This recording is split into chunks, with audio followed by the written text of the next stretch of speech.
Matapos ang bulong-bulungan hinggil sa hiwalayang Kim Chiu at Sian Lim, ay kinumpirma na mismo ng aktres na tinapos na nila ni Sian Lim ang kanilang 12 taong pagsasama.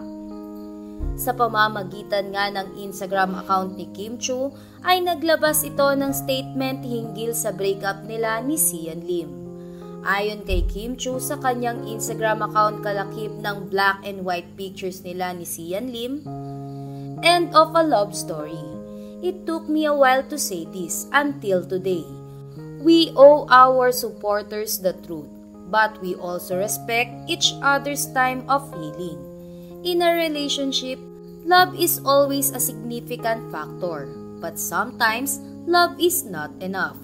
We shared more than a decade of love, each other's support system, and many beautiful memories. It was our mutual decision to transition our relationship into what we hope to be a lifelong friendship. We thank all our followers for their love and support, but now we ask you to appreciate our honesty and give us the privacy we need as we begin new chapters of our lives. To all our supporters, maraming salamat for all the love and understanding. Lastly, to see, thank you for the almost 12 years of beautiful memories together. One can never imagine. You will always have a place in my heart.